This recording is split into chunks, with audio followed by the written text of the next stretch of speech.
Hello, the topic we are discussing today is theoretical perspectives in social psychology. The objectives of this module are: after reading this chapter, you will be able to answer the following questions. What is the difference between middle range theories and theoretical perspectives? What is role theory, reinforcement theory, social learning theory, and social exchange theory? Beginning with few observations regarding social behavior, social psychologists elaborately and systematically attempt to formulate a theory to explain the observed facts. A theory is a set of interrelated propositions that organizes and explains a set of observed phenomena. Theories usually pertain not just to some particular event, but to a whole class of events. A theory goes beyond mere observable facts by postulating causal relations among variables. And if a theory is valid, it enables to explain the phenomena and to make predictions about events not yet observed. In social psychology, no single theory explains all phenomena of interest. Rather, the field includes many different theories. Now, it is useful to distinguish between two types of theories. The two types of theories are middle range theories and theoretical perspectives. Middle range theories are narrow, focused frameworks that identify the conditions that produce a specific social behavior. They are usually scientific and causal in nature, that is, they are formulated in terms of cause and effect. For example, one middle range theory tries to explain the processes by which persuasion leads to attitude change. Another middle range theory tries to specify how majorities and minorities within groups differ qualitatively in the ways they influence their targets. In addition to middle range theories, social psychology includes theoretical perspectives. Theoretical perspectives, in contrast, are broader in scope than middle range theories. Theoretical perspectives offer general explanations for a wide array of social behaviors in a variety of situations. These general explanations are rooted in explicit assumptions about human nature. Theoretical perspectives serve an important function for the field of social psychology. By making certain assumptions regarding human nature, a theoretical perspective establishes a vantage point from which we can examine a range of social behaviors. Because any perspective highlights certain features and downplays others, it enables us to see more clearly certain aspects of social behavior. The fundamental value of any theoretical perspective lies in its applicability across many situations. It provides a frame of reference for interpreting and comparing a wide range of social situations and behaviors. Social psychology can be organized into a number of distinct theoretical perspectives. The five central perspectives of social psychology are role theory, reinforcement theory, cognitive theory, symbolic interaction theory, and evolutionary theory.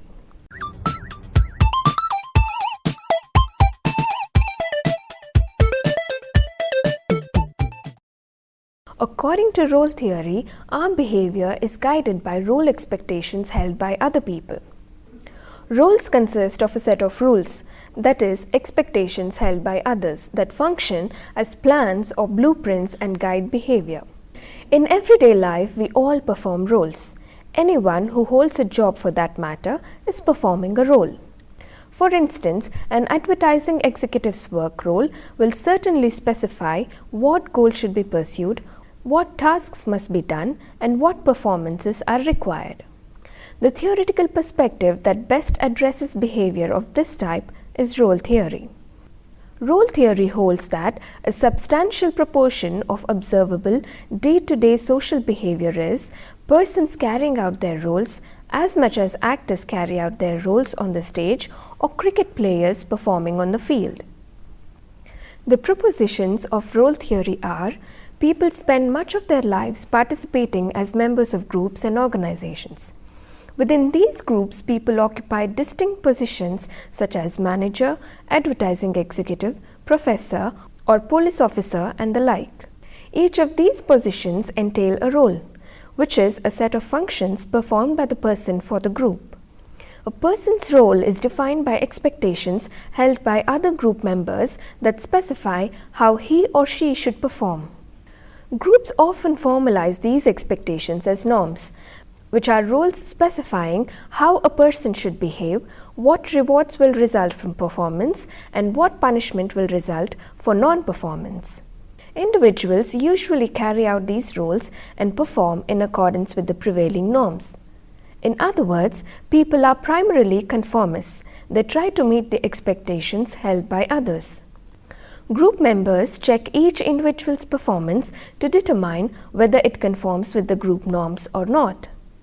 If an individual meets the role expectations held by others, then he or she will receive rewards in some form, for example, acceptance, approval, money, and so on.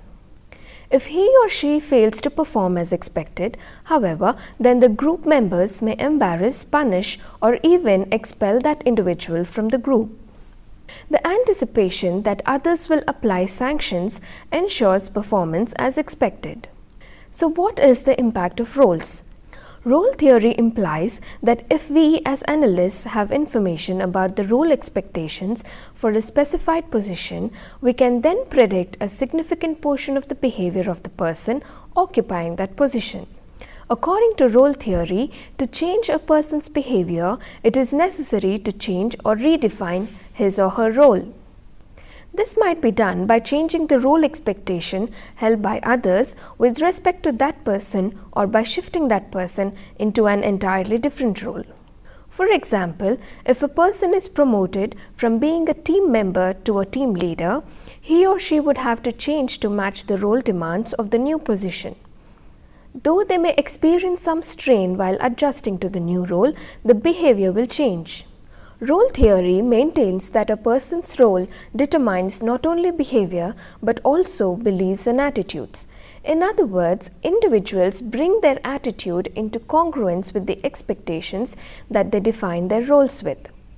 A change in roles should lead to a change in attitude. For instance, imagine that in a company of many employees, only few are promoted to the posts of a team leader or a manager or executive officer. There is a greater chance that the recently promoted individuals would express more positive attitude towards the company than those who were not promoted. Thus, we see that the employees' attitudes shifted to fit their new roles as predicted by the role theory. So, in general, the roles that people occupy not only channel their behavior but also shape their attitudes. Roles can influence the values people hold and affect the direction of their personal growth and development. But what are the limitations of role theory? Despite its usefulness, role theory has difficulty explaining certain kinds of social behavior. Foremost among these is deviant behavior, which is any behavior that violates or contravenes the norms defining a given role. Most forms of deviant behavior, whether simply refusing to perform as expected or something more serious like committing a crime, disrupt interpersonal relations. Deviant behavior poses a challenge to role theory because it contradicts the assumption that people are essentially conformists. Deviant behavior violates the demands of roles. In general, however, deviant behavior is as unexplained and problematic exception from the standpoint of role theory. Even critiques of role theory acknowledge that a substantial portion of all social behavior can be explained as conformity to established role expectations. But role theory does not and cannot explain how role expectations came to be or what they are in the first place. Nor does it explain when and how role expectations change. Thus, role theory provides only a partial explanation of social behavior.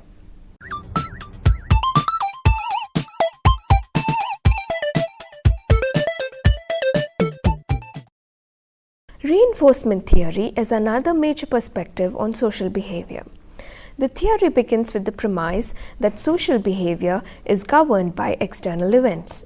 Its central proposition is that people will more likely to perform a specific behavior if it is followed directly by the occurrence of something pleasurable or by the removal of something aversive. Likewise, people will more likely refrain from performing a particular behavior if it is followed by the occurrence of something aversive or by the removal of something pleasurable. For example, if you are in a conversation with another person, that person is more likely to express his opinions if you show agreement or approval to it.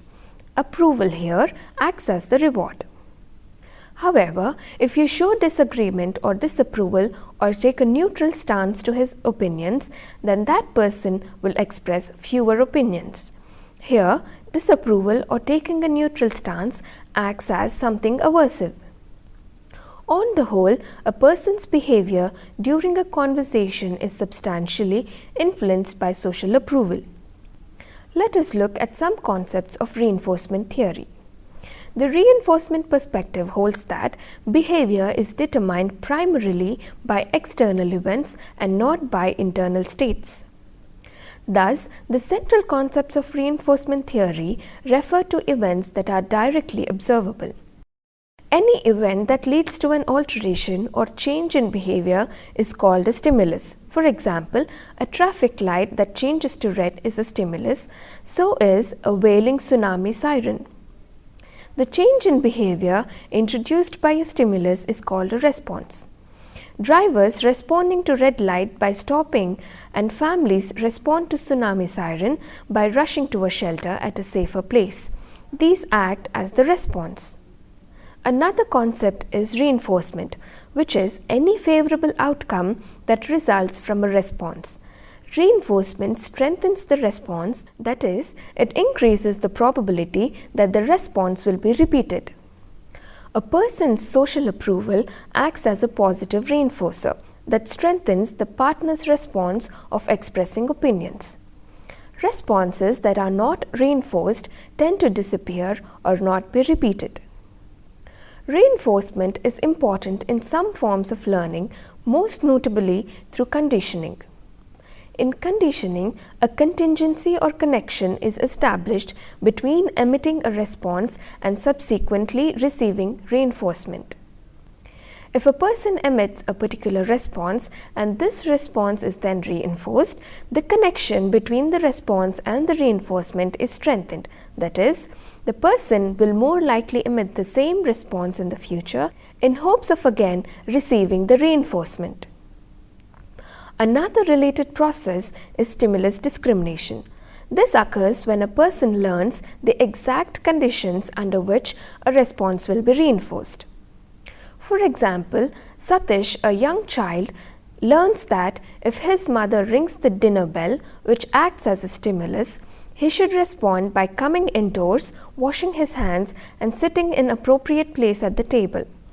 His mother then serves him food, which acts as a reinforcer. However, he has also learned that if he performs the same response, that is washing his hands and sitting down at the table, without first hearing the stimulus, that is the dinner bell, his mother simply tells him that he is too early and cannot have food until later. Thus, Satish has learned to discriminate between stimulus condition and non-stimulus condition, and he knows when the reinforcement is obtained, when he only makes the response in the presence of a specific stimulus. Here, it is the ringing of the bell. There are two theories based on the principle of reinforcement.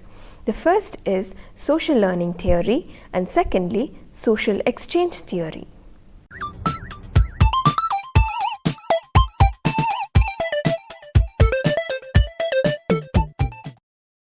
Although learning based on reinforcement and conditioning is important, it is not the only form of learning.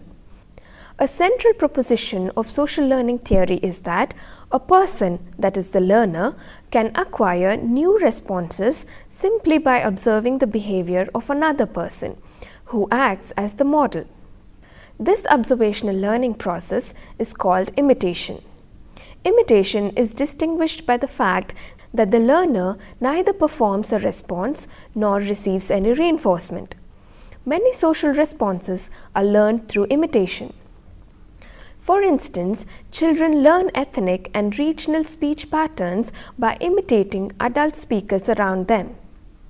In imitation, the learner watches the model's behavior and thereby comes to understand how to behave in a similar manner. Learning of this type can occur without any external reinforcement. But the issue of whether the learner will actually perform the behaviors learned through observation may depend on the consequences that the performance has for the learner, that is, on whether the learner receives reinforcement for the performance or not. For example, a young girl might observe her older sister putting on makeup before going out with friends. In fact, if she watches closely enough, she might learn precisely how to apply makeup the right way. But whether the little girl actually puts makeup on herself and wears it around the house may depend heavily on whether she receives any reinforcement for doing so. If she knows, for instance, that her mother strongly disapproves of little girls wearing cosmetics, she may hesitate to use what she has learned from her elder sister. On the whole, social learning theory holds that individuals acquire new responses through conditioning and imitation. Both conditioning and imitation are important processes in socialization, and they help to explain how persons acquire complex social behaviors.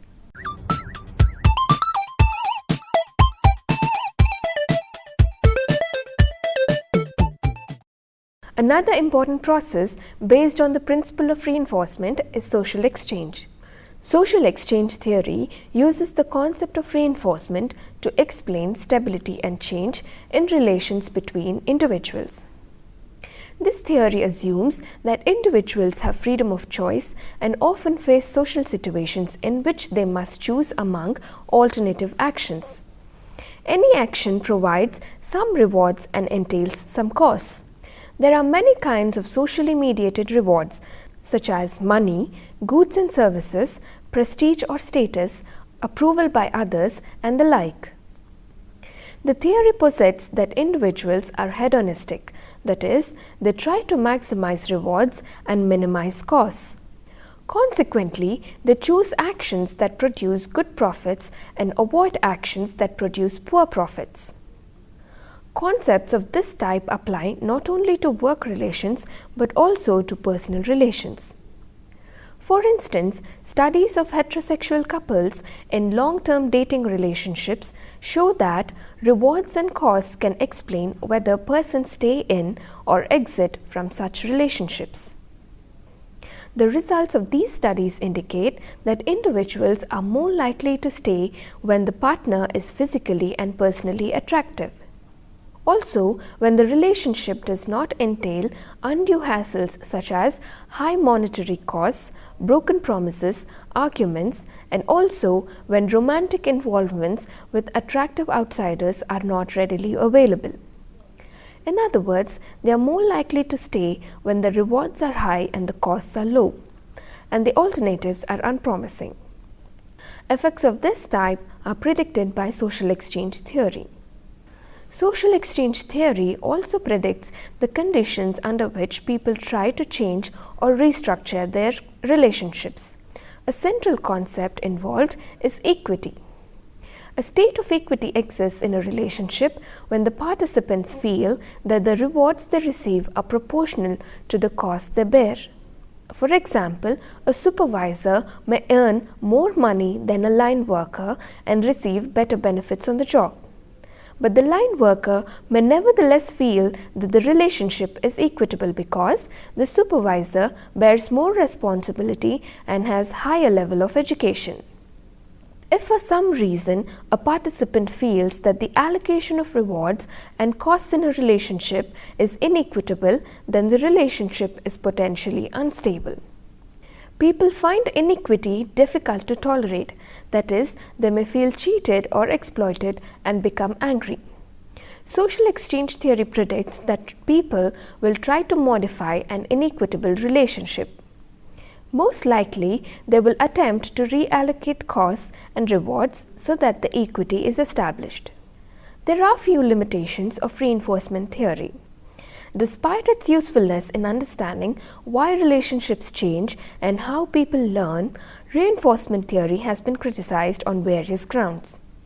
One criticism is that reinforcement theory portrays individuals primarily as reacting to environmental stimuli rather than as initiating behavior based on imaginative or creative thought. The theory does not account easily for creativity, innovation, or invention. A second criticism is that reinforcement theory largely ignores or downplays other motivations. It characterizes social behavior as hedonistic, with individuals striving to maximize profits from outcomes. Thus, it cannot easily explain selfless behavior such as altruism and martyrdom. Despite its limitations, reinforcement theory has enjoyed substantial success in explaining why individuals persist in emitting certain behaviors, how they learn new behaviors, and how they influence the behaviors of others through exchange.